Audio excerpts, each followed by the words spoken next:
Hello, everyone, and welcome back to the Cop Council. How are we all? Hopefully, all of you are having a fantastic Thursday. I think we're on. Again, apologies for me not knowing the day what we're on. But hello, again, as you can see, I am joined by a very special guest, of course, the Athletics' 𝗟𝗶𝘃𝗃. James, thank you very much for coming on. How are you on this Thursday evening? Yeah, I'm good, thanks. How are you? I'm very good, thank you. And of course, guys, if you've got any questions for James, of course, please do let them or leave them in the comments, I should say. Anyway, but James, I'll kick things off. Of course, obviously the football's back. Thank God, in many ways. Of course, Liverpool beat Ipswich by 2-0. Obviously, looking back at the game and obviously having a bit of reflection off of it now, a very comfortable win in the end for the Reds, considering that first half and the nervy 15-20 minutes obviously away to Ipswich. But what's your thoughts and reflections coming off that game in particular? Obviously, the first game under Arne Slot, first competitive game under Arne Slot, and just the general feeling coming away from the game. Yeah, positive, really positive. I know Liverpool weren't great first half, but I think you have to also give Ipswich some credit and put it in the context of what that game meant to them, because I'd never been to Portman Road before, and the atmosphere was absolutely bouncing. Like, you could even just around the town on the morning, it was like, it was like Christmas Day for them. It was like to be back in the Premier League after over 20 years.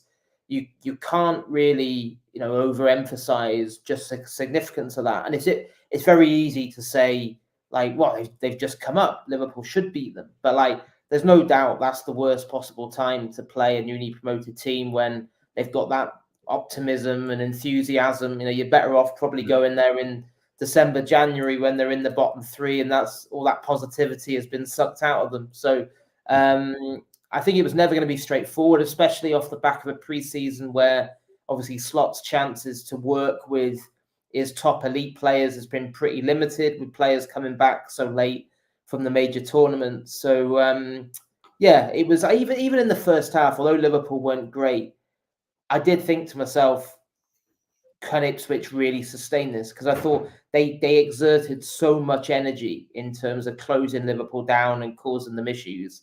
It was like, they're going to tire here. Surely Liverpool just get better and better. And yeah, I mean, in the end, the second half was incredibly one-sided, wasn't it? 2-0 actually flattered them in the end. It could easily have been 3-4 or 5. And loads of positive signs, I thought, in terms of, I think we saw signs of the different brand of football under Slot, a bit more patient, a bit more possession-based. We saw that Trent looks incredibly sharp, despite having quite a short pre-season. Mo continuing, what we'd seen throughout pre-season, really just how much he benefited from having a proper kind of 6-7 weeks to rest and recuperate and come back and put the difficult end to last season behind him. And then also just the importance of trying to keep Diogo Jota fit, because I've got no doubt that if they can do that, he's a 30-goal a season man. He could be the difference for Liverpool this season. So, and then probably the other big thing coming away from the ground was, for all the talk about the number 6 role, I thought Ryan Gravenberch did really well there. With the caveat, obviously, that there are much tougher tests than Ipswich to come. But it was a really good start for him, I thought, in terms of competitive football for Liverpool, in a position where everyone, he will have known there was going to be a lot of scrutiny on that performance, because obviously people had been hoping and expecting Zubimendi was coming in from Sociedad. He hasn't. The word has been that they don't have an alternative lined up. So we could be seeing a lot of Gravenberch in that role this season.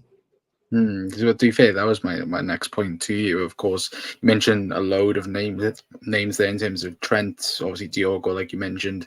Hopefully, he has an injury-free season finally for Liverpool. Feels like we haven't really had one of them under Diogo Jota in his Liverpool career. But you mentioned Ryan Gravenberch there, and I think out of the whole entire game, I think obviously, as you mentioned, of course, it's a difficult ground to go to, first game of the season.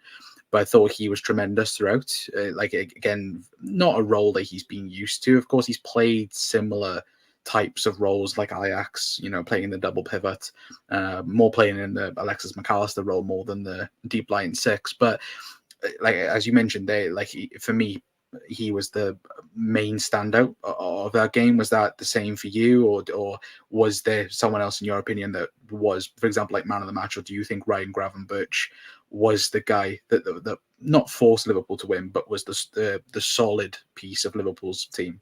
Yeah, I probably would have given it to Salah, actually, the man of the match, just for his second half performance. But I thought Ipswich did a really good job of shutting Salah down in the first half, and the ball bounced off him a few times, and he lost a few battles. But the thing is with Salah, he just keeps on coming back for more, doesn't he? And I thought, I don't know, he scored one, he made one, he could have easily had another goal or two as well. So I think that. I still think for me, Salah was the biggest positive on the day, just because I think in the context of he had such a tough end to last season, and people were, I remember doing podcasts then, and people were saying like, "Is he finished? Is he?" And I was like, "Come on, this is ridiculous. You can't say it's Mohamed Salah." Yeah, it's like he's had, for the first time in his Liverpool career, mid-season, he's had a bad injury. And for me, he was just struggling to get his rhythm and his confidence back after that, and his frustration was there for all to see. But yeah, definitely I'd say a close second was Gravenberch, just because I thought it was a really interesting the way that he did play the role. And I think there's numerous moments you could pick out in the game where sometimes you think with that number 6 that he just plays the simple pass like sideways, and you're like a facilitator for other more kind of progressive players to play, if you like. But I thought what was impressive with Gravenberch was that he always looked to make something happen, in terms of he'd either drive forward with it into space, or he'd ping the ball into someone's feet and then go for the return pass. And I think probably where there's maybe a little bit of a misconception is because there's been so much talk about the number 6. It's almost like, I think maybe some people don't appreciate that what Slot wants in a number 6 is different to say what Klopp wanted in a number 6. And he, there's like, for argument's sake, Slot does not want someone who's more of a destroyer type physical player in that role. He wants someone who's very confident on the ball, can operate in really tight situations. So yeah, I thought that was a really decent start for Gravenberch in that role. And he is very, very gifted, isn't he? I think the big thing with him is there is just that question mark, because he hasn't done it consistently for Liverpool since he came. And then obviously you go back to the previous season when he was at Bayern Munich, and for whatever, probably a whole host of reasons, he never got the opportunities there that he would have hoped for. So it still feels to me like a bit of a gamble if you're saying, right, Gravenberch is the number 6 that's going to potentially, you're asking him to really run the show against City and Arsenal and whoever else emerges as a contender this season. And I think he's got that in his locker, but it would be a leap of faith at the moment, I think, to say yes, he can 100% do it. We all hope he can, but he's still got a lot to prove. Yeah, no, I think, like you said, I think it'd be a lot more tougher tests, but I think obviously the first indication of him being in that 6, I think it's very, very promising as of things right now. But we'll get a bit away from the game then. Of course, I've got to ask you about transfers because we are still in silly season. But of course, speaking more of incomings, even though there's not been many of them, has been Giorgio Mamardashvili. Of course, I believe you wrote a piece on The Athletic. Of course, deal looks like it's more or less completed. What's your information at the minute in terms of the Georgian goalkeeper? Is the deal close to being confirmed, or is there just a few details being ironed out? It definitely is close to being confirmed.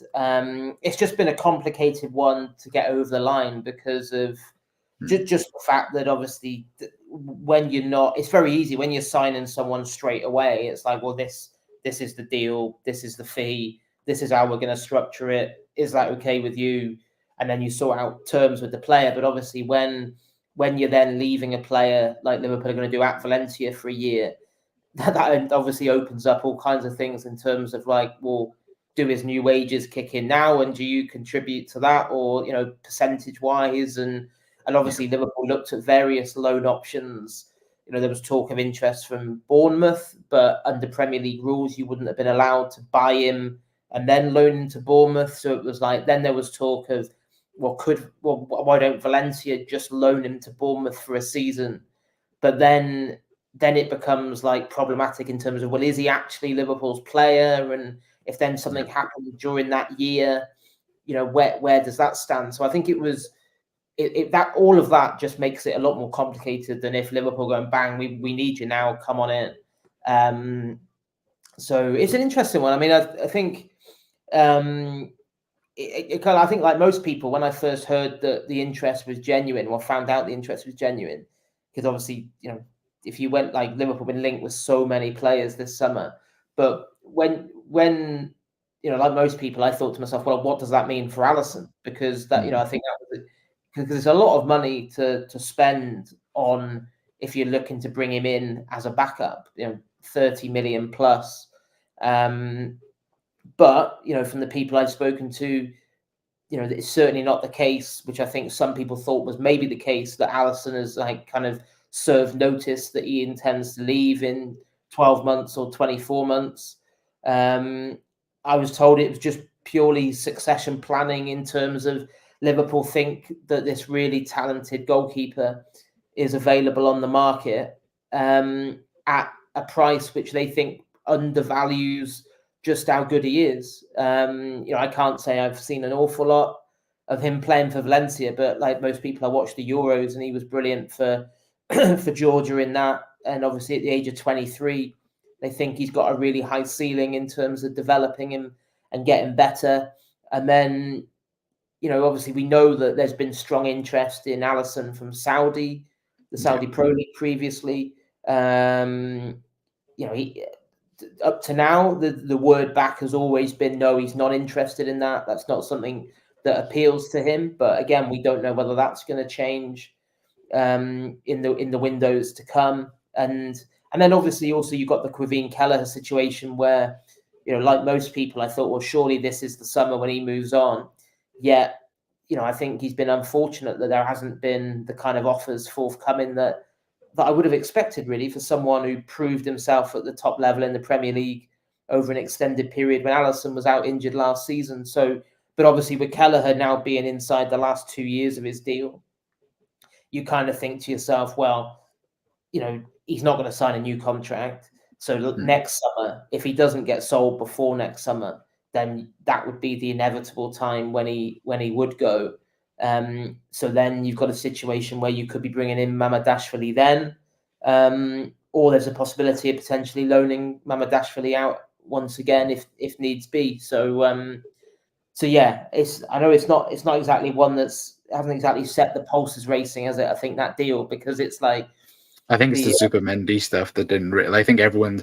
I think it's smart from I think Richard Hughes and Michael Edwards, because again, like you said, I think it future proofs the goalkeeping department, which I think all of us have seen over the years how bad goalkeepers can affect Liverpool Football Club. We've seen that from the past. But I think, of course, that the 𝗟𝗶𝘃𝗏𝗏 stuff and that not really happening, and obviously, like you said earlier on, in terms of the club don't see a six out there that they think they can go for at the moment. I think that's a shadow over it potentially, because I think loads of people will have the different thoughts and views on it. And I think the general consensus of it is a good deal, but it's like you just mentioned, what does that mean for Alisson and Kelleher? Because when you do look at Kelleher, you go, if you were him, you go, well, why can't I be the number one? If you're going to go and sign someone who is, rated, I think he's the highest value goalkeeper currently on the market in terms of transfer market and so on as well. So I think it is an interesting one. I think just looking at the reports in Spain, I don't know if this is going in with your information as well, saying that again it's a 35 million euro deal with 10% sell-on clause, which is a pretty good bit of business if that is true. Yeah. I think that's where they're the kind of figures that I've been told.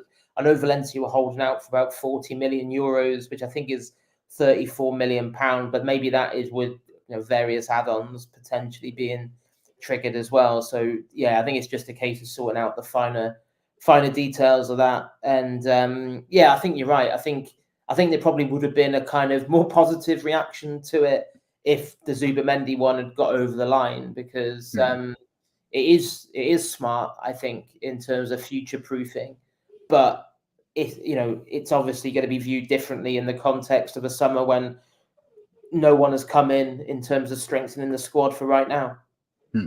Well, I'll ask you about that, because of course we're 10 days away from the transfer window closing. Of course, I can see everyone's comments as well saying, again, where are Liverpool going to sign anybody? Of course, it kind of ties in a little bit with the 𝗧𝗿𝗃𝗃𝗿 stuff, of course, officially being sold today. Again, good bit of business in terms of, I know I seen your report earlier that said you were shocked that Liverpool did get the money for 𝗧𝗿𝗃𝗃𝗿. But in terms of, for a moment, speaking about players coming in the door, of course, you've already said that Liverpool don't see a number 6 on the market who could potentially walk through the door at the moment. Of course, obviously, there's still time for that. But do you see, we spoke a month ago, and again, I think a lot of us said at that time that we would be shocked if Liverpool didn't bring anybody in for the here and now. From your information or anything around the football club, is there any inkling of players coming in the door, or Liverpool staying very quiet at the moment, and it's kind of like, we'll see what happens type feeling around the club? Yeah, I think it's more the latter at the moment. I think it's more a case of exploring what opportunities are available and then being in a position to move if something comes up which maybe they didn't think was possible previously. So yeah, I'd be lying to you if I said yes, I definitely expect incomings to happen, or no, I can confidently predict it won't happen. I just think there's too many moving parts at the moment. You take something like Joe Gomez's situation as an example. Now, obviously, if Liverpool were to sell Joe Gomez, you'd have to replace him. There's no doubt about that. You couldn't have a situation, especially with 𝗧𝗿𝗃𝗃𝗿 going, where you couldn't sell Gomez and have, say for argument's sake, keep Nat Phillips as the 4th choice centre half. That's not viable. So I still expect Nat Phillips to move on before the window shuts. Just a case of whether that is a loan or a permanent. And at the minute, there's a good chance that Gomez might end up staying, because there's no kind of offer on the table which suggests that Liverpool are on the verge of selling him. I think it was inevitable that that would be a big talking point when he didn't even make the bench at Ipswich. But there's a few players that obviously didn't make the bench at Ipswich that could still end up playing a part this season. So yeah, it's going to be interesting. But I think it's not going to be a busy end to the window. I don't think we'll suddenly see like a flurry of activity, having not signed anyone up to this point. But yeah, I like most fans, I would love to see Liverpool bring in 1 or 2 before the deadline, just to give you that extra depth for the challenges ahead, really. And clearly, I think in that midfield department, you think to yourself, well, I understand that clearly they're not just going to react to it's not a case of missing out on zzūbimendi, just get someone. But I think there must be other viable alternatives out there, because I think you just need another option in that department to ensure you're well equipped for the challenges ahead. Well, you mentioned in terms of centre backs, I think looking at that area of our squad, again, like we mentioned, 𝗧𝗿𝗃𝗃𝗿𝗃 getting sold today. You mentioned Joe Gomez. I'll ask you more about Joe Gomez in a minute, but it very much feels like Liverpool are doing what we did in the 2021 season, where we had 3 recognised centre halves and Fabinho at that time. And of course, we paid the price that season, and then having to play a Rhys Williams and a Nat Phillips to try and get us into the Champions League. It very much feels like similar to that, where this squad at the moment, and of course, people on social media and of course, doing content, again, have had their own thoughts on terms of Richard Hughes and the job he's doing. It very much feels like he's selling a lot of, not dead wood, but in terms of, again, he's cutting down the squad, let's say. And it very much feels like at centre half, we are very thin on that. If there was a few injuries, that would be a problem. again, I know you said you can't give us guarantees at the moment, but I think David Ornstein as well spoke about in terms of Liverpool might look at a centre-half towards the end of the window if Seb van der Berg and Joe Gomez was to be sold. Is that a guarantee if both of them would be sold that someone might come in the door, or is that a hope situation? I think, well, I think it would be, I would be absolutely shocked if Gomez was sold and not replaced, because you need 4 frontline centre-halves. You know, you can't, the idea of going into it with less than that, especially with more Champions League games this season with the change to the format, I mean, that would be reckless in my book. So, yeah, I don't see a situation where Gomez gets sold. I think the awkward thing with, you know, I've seen people say about, like, you know, Mark Gay at Palace, who, you know, in theory, I think would be massively overpriced. I agree with you. I just think, and also, like, not only is he overpriced at that money, but he's also, if you spend that money on a centre half, you're buying him to play. Certainly, you know, not every week. Obviously, no one plays every week anymore. But predominantly, he will become the first choice centre half. And, like, how does that then change the dynamic? You know, with, you know, either Kwanzaa or Konate then becomes 4th choice, don't they? So it's so yeah, I think if Gomez goes, he will have to be replaced. If Gomez doesn't go, then I would be surprised if they brought in another centre half, because, you know, 4 senior centre halves is about right for me. And I think you're right. There always that feeling in the back of your mind about, you know, what if injuries hit? And obviously there was that ridiculous period, wasn't there, last season when it was 12 or 13 missing from the senior squad at one point. But, you know, and again, touch wood, famous last words and all the rest of it. But there is also a feeling that, and a confidence that things will be better on that front this season, that with, you know, and it just, I think it's just, you know, like, just the way that they're kind of managing the intensity. And, you know, Ruben Peters, who's obviously the head of performance, had, you know, a very proud reputation at Feyenoord as kind of, you know, injury prevention is probably a bit strong, because, you know, obviously injuries happen. It's a contact sport. You can't avoid, some injuries just can't be helped. But I think we all know that there have been periods previously where there've been a lot of kind of hamstring issues and that kind of thing. And those things sometimes you can do something about, in terms of limiting the intensity of training, limiting game time at times. So I think there is a confidence internally that having more players available more regularly will have a knock-on effect, obviously, in terms of, you know, not having to dip into the resources in terms of the kids, probably to the same extent as last season. Because, and I think I've seen obviously a lot of talk the last couple of days in terms of the kids that have been moved on, and which again, I think it becomes a bigger thing because of the lack of incomings.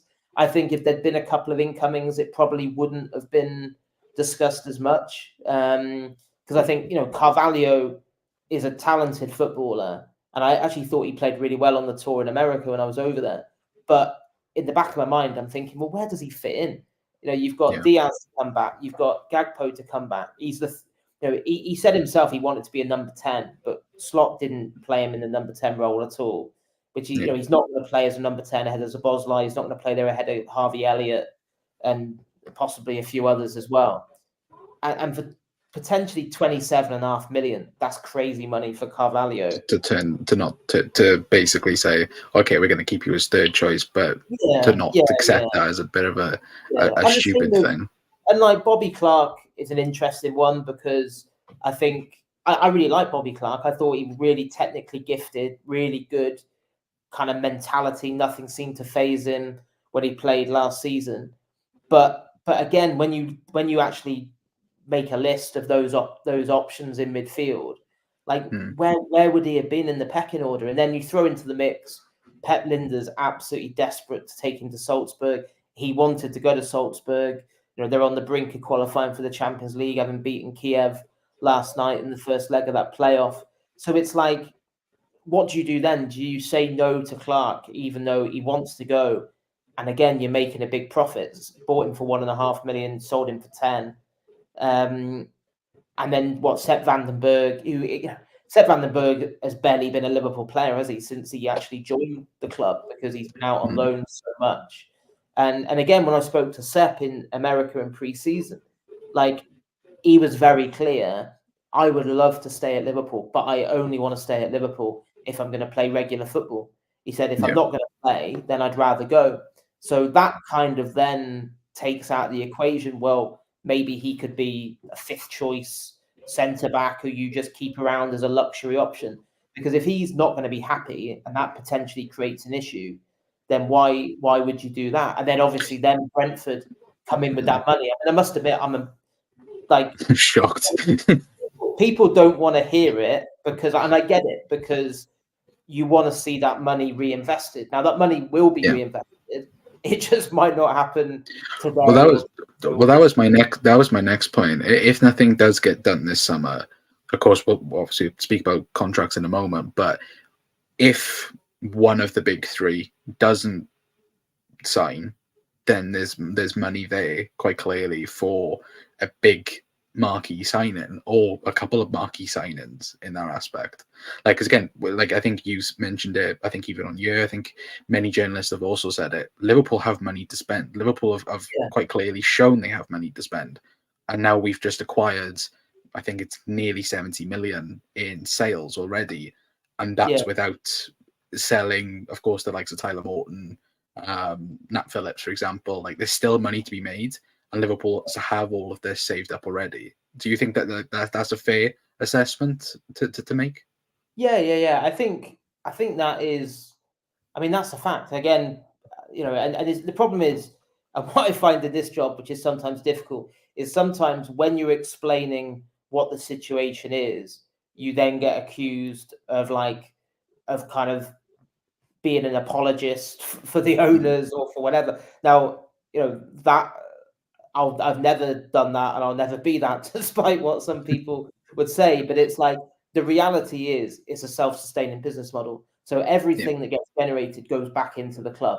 FSG don't take money out of the club. They don't put money into the club. Now, there's been plenty of fair arguments over the years that there have been times where it's like, well, come on, you should be putting some money into the club, or a chunk of money at this particular time to give it a pick me up or whatever when out the Champions League or whatever.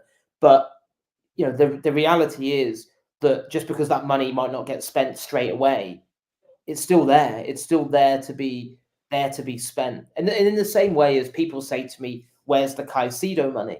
Now, I think there's a misconception that Liverpool had £110 million or whatever it was in a big bag at the AXA, that it was like, prepared to give that to Brighton for Caicedo, when of course we all know that would have been divvied up over 5 years, those payments. And obviously if Liverpool had done the Caicedo deal, that would have then had an impact on what else they'd been able to do. I'm trying to think exactly when last summer that was. I'm trying to think, maybe probably a year ago now. yeah. I mean, I think obviously, I very much doubt you probably still get Gravenberch, for argument's sake, who that was right at the end of the window, doesn't it? If you've really pushed the boat out to get Caicedo, it probably has an impact in terms of what happens in terms of what you need to do with fringe players to try and generate money to pay for that. So it's like, there isn't like a big pot of Caicedo money sitting there. It's like every deal is judged on its merits. So and then people say, have Liverpool become as like you've got to sell to buy? Well, no, it's just been they haven't been able to get who they really wanted this summer. If for argument's sake Liverpool had got 𝗍𝗵, we'd probably be saying, oh my God, for the same money as 𝗍𝗵, we've sold Carvalho and 𝗧𝗿Vandenberg, and that's crazy.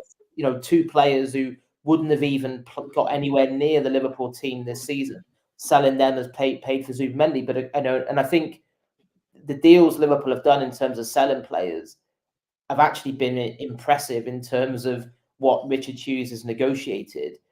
But it's obviously very difficult to kind of talk about that without admitting that people obviously want to see that money. It's only it reinvested, doesn't it? Because it's almost like, well, okay, yeah, I can see that is a good fee for 𝗧𝗿_𝗃𝗏. I can see that's a good fee for Carvalho, but you want to see that reinvested into the squad. Yeah. But I think as we learned from Michael Edwards' tenure when he was sporting director, they don't listen to outside noise. They won't get swayed by kind of public opinion if they don't. By us. Essentially, yeah. And I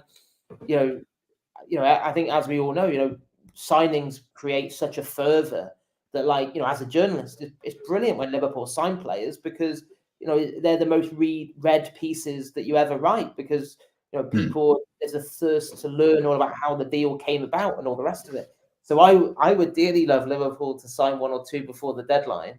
It's just, at the moment, there's obviously a lot of work going on behind the scenes, and we don't know what's going to materialize. Yeah.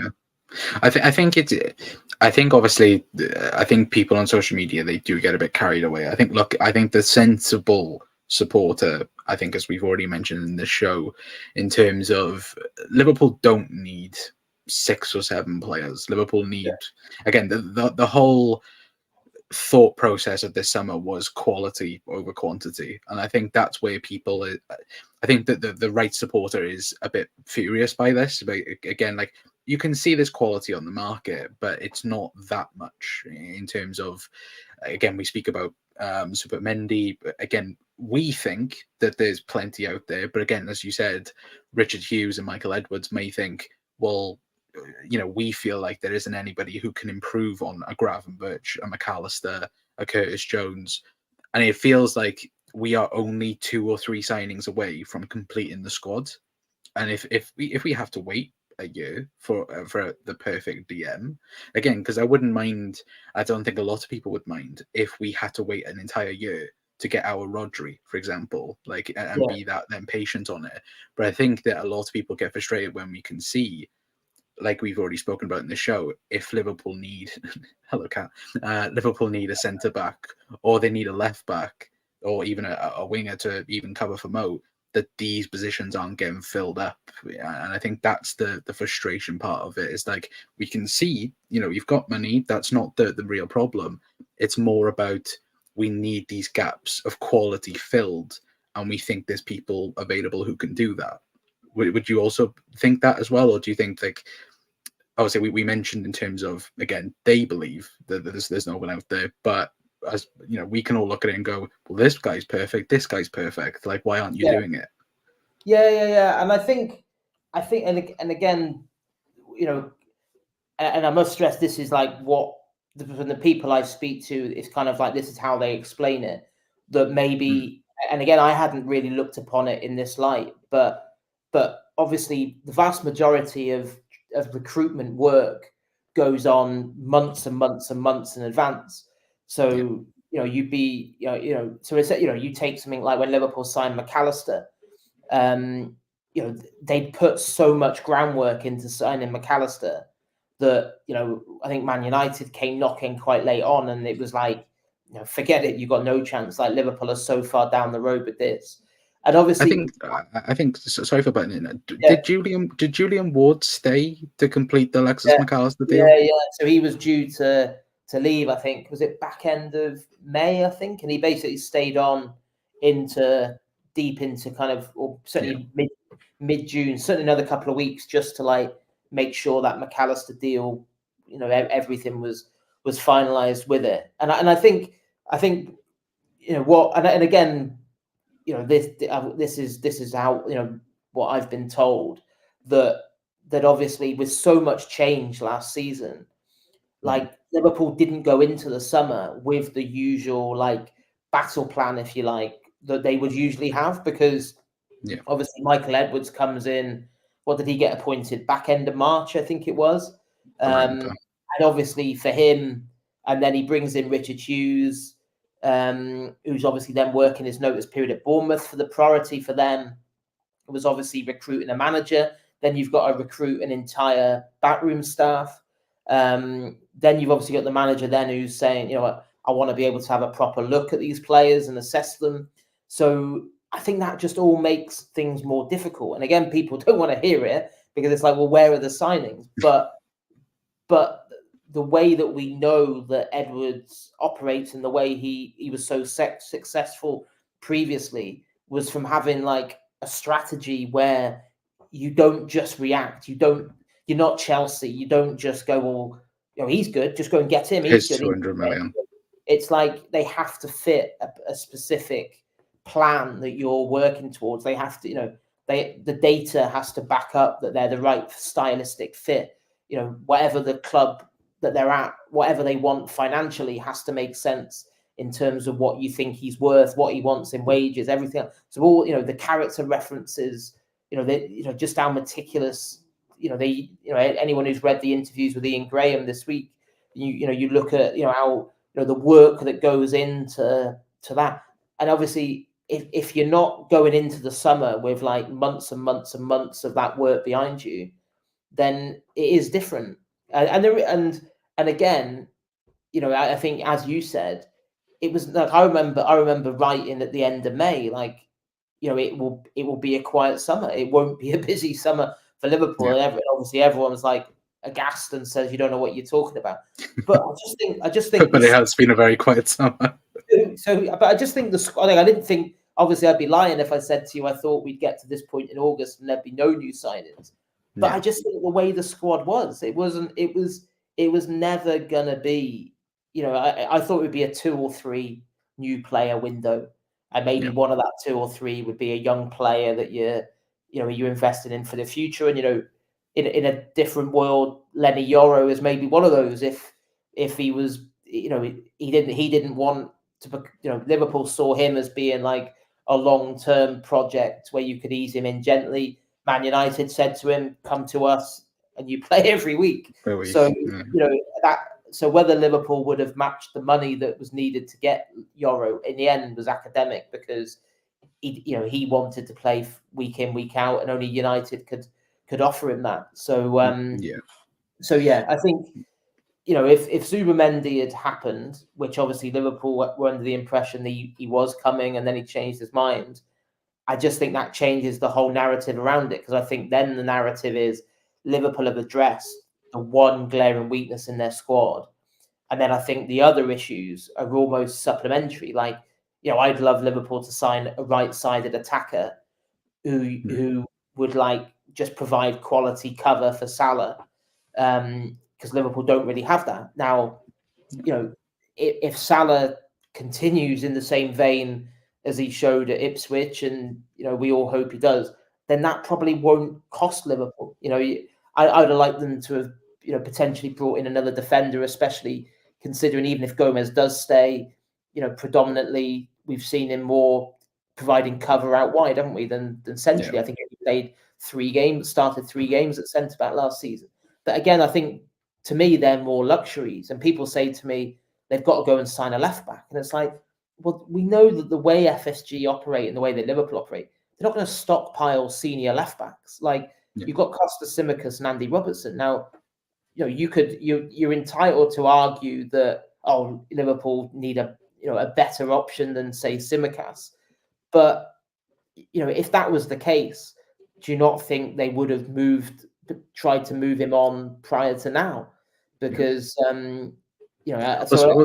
speaking of Costas, is there any reports there? Because there was a few whispers coming out of, I think, of Greece, that he was like a loan back to Olympiacos was being spoken about. Is there anything in that, or was it just nonsense? No, I must have not that I'm aware of at this stage. No, I mean, it's I would be surprised if anything happened at this stage, because I actually thought Costas had a really good pre-season, and obviously he came on, didn't he, at Ipswich last weekend. It's not like he's out of favour. I think he's always kind of known his place in terms of when Robertson's fit, he plays.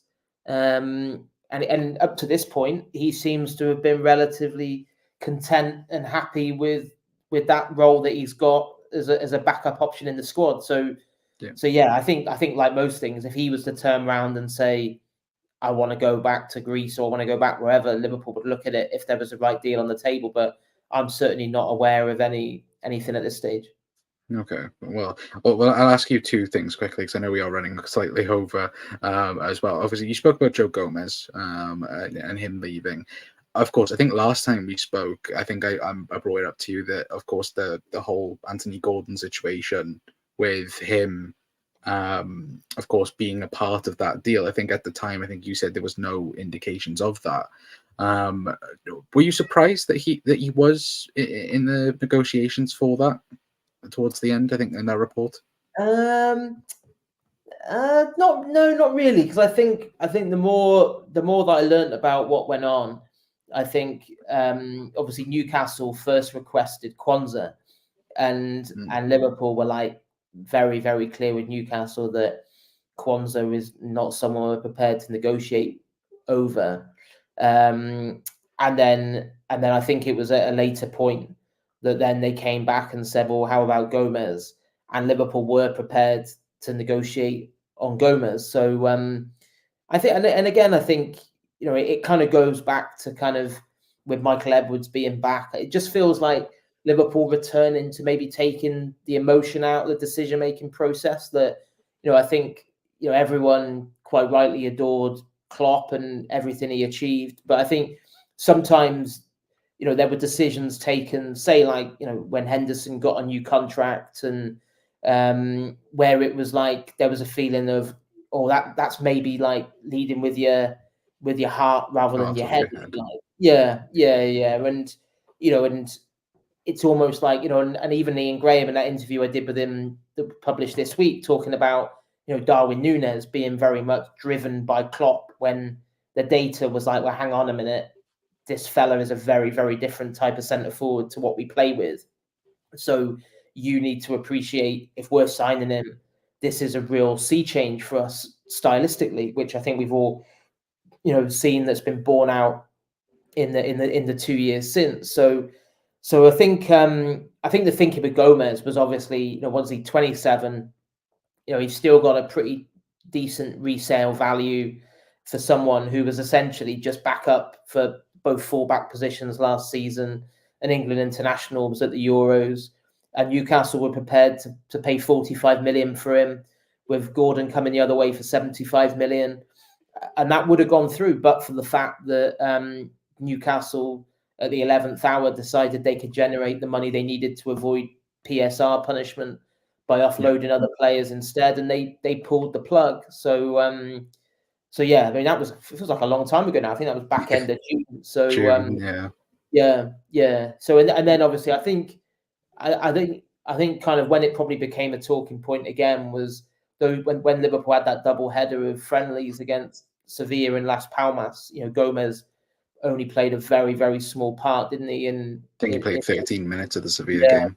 Yeah, and you thought that's a bit strange for, you know, he by far and away the least kind of all the players that had come back from the international contingent, that was the least that anyone played. And so it wasn't a massive shock when he wasn't on the bench at Ipswich. So yeah, I think it's just one of them ones that will just depend massively on what kind of offer is forthcoming, and also, as we said, probably even more crucially, with whatever, if there's a good deal on the table, then there also has to be another deal on the table that Liverpool can do to replace him with, because yeah, it wouldn't make any sense whatsoever to sell Gomez and not replace him. Yeah, 100%. And the last thing I'll ask you then, of course, the $1 million question, obviously new contracts. What is going on in terms of new contracts? Of course, I think Trent has said that he doesn't want nothing being spoken about publicly about, of course, his current situation. Obviously, I think Ian Doyle reported that it looks like Mo Salah will leave the football club next summer. Is there any news regarding contracts, or is it all shush for now, and then we'll have a look after the transfer window?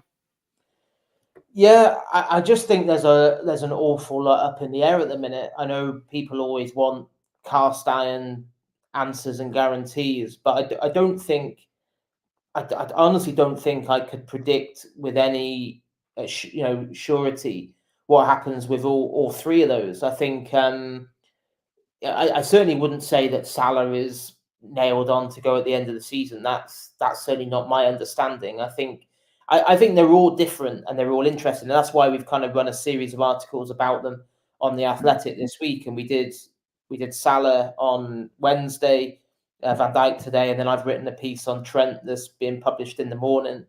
And just trying to set out what the situation is and kind of how it's reached this point and how the landscape looks. Because I think with Salah, it's really interesting the fact that there's been no hint of any agitation or unrest on his front or with his agent.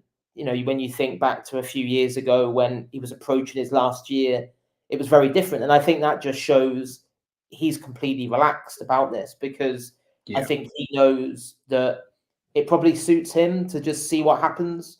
That, you know, if he has a brilliant season, I'd be really surprised if Salah is prepared to kind of just wave goodbye to elite football and go to play in Saudi Arabia, because why would you when you've got the kind of you still at the peak of your powers, like it's a bit weird to go. I just think to me, I think he's got 3 years left minimum at the top level, and he's such an intelligent footballer that he's not someone who just relies solely on their pace and leads his life so well and looks after his body incredibly that I still retain hope that he will stay around for longer. But again, it goes back to what I said before about with Edwards coming back. It's that emotion out of the decision-making process. And it's what Mo Salah won't get a new contract as recognition of what he's done for Liverpool and what a legend he is. If he gets a new contract on terms that are acceptable to him, it will be because Edwards and Hughes firmly believe that he will continue performing at the very highest level till he's like 35, 36. And I think that's the difficulty, isn't it? I mean, it's a different situation, but go back to, say, Gini Wijnaldum. Now, there was a big outcry when Wijnaldum's contract was running down in terms of this guy's been so selfless and such an amazing team player in terms of everything Liverpool had achieved. You've got to give him what you want. And I must admit, like, I thought it was a real gamble letting Wijnaldum run his contract the way they did. But he didn't really do anything, did he, after he left Liverpool? And you'd almost say, well, that and I'm sure data played a big part in that. And it was like, well, that was probably the right call. So I think with Salah, it's very much a wait and see. And similar with Van Dijk in a way. I think out of the three, I'm probably the most confident that Van Dijk will stay, just because I think he really wants to stay. He loves being Liverpool captain. I think, he's just been named in the PFA Team of the Year for the 4th time. Yeah. Yes, he's 33, but, to me, giving him another 2 years minimum, I know it's some people will say it's a gamble because then you're paying him, big money. And it is complicated by the fact, obviously, Salah and Van Dijk, 2 highest earners. So, and for a club like Liverpool, whether people want to hear it or not, when you commit vast sums of money to wages like that over an extended period, that then has a knock-on effect in terms of what money can be spent elsewhere. And plus, we've also seen it in terms of Jordan Henderson, where giving someone a new contract that you should have maybe sold, it's probably, it didn't work out the best in that aspect, where Liverpool should have probably sold Jordan Henderson or allowed him to run out his contract. And then we saw then the after effects in that season where, he was getting basically replaced by a Stefan Bajcetic, for example. Yeah. So it is a real difficult one. I mean, Trent is obviously probably the biggest talking point, because I think people kind of get the logic of when someone's 32 or 33 not being in a rush to make decisions and to like just see how things go. And obviously when a player gets to 32 or 33, you're not talking about, a massively valuable asset, although obviously, Salah still retains, a decent value. But Trent is different because, of course, he's 25, just entering his peak years. And it's kind of hard to get your head around how that has got to this point, because, and I think part of it is just all the upheaval behind the scenes at the club in the last year to 18 months, when you think with Julian Ward leaving, Jörg Schmadtke coming in as an interim sporting director who he wasn't really doing everything a sporting director would have done, because he was more just a facilitator of ins and outs of transfer deals. And then obviously once Klopp decided he was going, I think everything was put on hold, because it's like, well, people are going to want to see who's the new manager, who's in their plans, who does he fancy, who does he not fancy, what's the, so you want to see kind of what direction the club are going in. And then suddenly you reach this summer where these players are reaching their last year. So I do have a lot of sympathy for Richard Hughes, because I think, again, I see people saying, well, how has he not sorted this? But these are very, like, especially with Trent, it's a complicated situation. Yeah. You've got, because Liverpool have left it so late, like, he will now be getting offers kind of around, kind of like, well, if you were a free Real agent, Madrid, and then playing with Kylian Mbappe and so on. So yeah, and I just think, so that would make anyone think, wouldn't it, in terms of, right, well, I need to wait. And I should say that both there's been, as you said earlier, Trent hasn't wanted to discuss it, out of respect to Liverpool. He wants it all to be conducted very, very privately, which I think is admirable, because sometimes these things can get played out in the public domain, and it becomes a bit of a game in terms of the use of the media, and it can become a bit of a PR battle. And I'm glad it's not reached that point yet, and I hope it doesn't reach that point, because I really hope Liverpool make him the kind of offer that he can't say no to, in the same way as they kind of pushed the boat out for Mo back in the 2022 to ensure that he stayed put. I think you've got to do the same for Trent, because it would just be a massive blow to lose him. And all kinds of levels, because you're talking about 100 million player asset. Someone who's so important. You've got his commercial value to the club as well as huge, and the fact that he's 25. The best homegrown talent since Gerrard. The idea that you could lose him for nothing next summer, that, for me, that just has to be avoided at all costs. Yeah, 100%. I think, obviously, like you mentioned, in terms of commercial rights, of course, the proposal Adidas deal next season, considering Trent is the face of Adidas, again, that would be a huge blow for Liverpool to let that down as well. But we're going to end it there, guys. Anyway, a big thank you to James. Well, I did promise James to be half an hour, but we have been nearly an hour. So thank you very much for that, James, as well. Is there, like you mentioned, an article coming up about Trent tomorrow? Is there anything else coming up on The Athletic for people to read?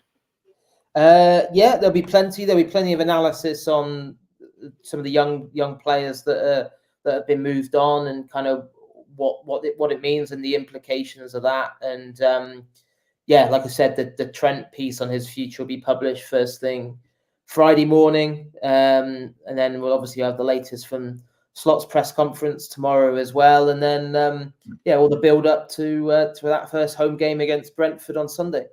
Yeah, 100%. And really looking forward. Of course, you're always looking forward to Liverpool back home for the first game of the season anyway. But big thank you to the chat as well. Apologies, we haven't read any questions out. But if you do have any questions, of course, do leave them in the comments down below, of course, anyway. But until tomorrow, guys, for the match preview for Brentford, we see you guys tomorrow. But until then, goodbye.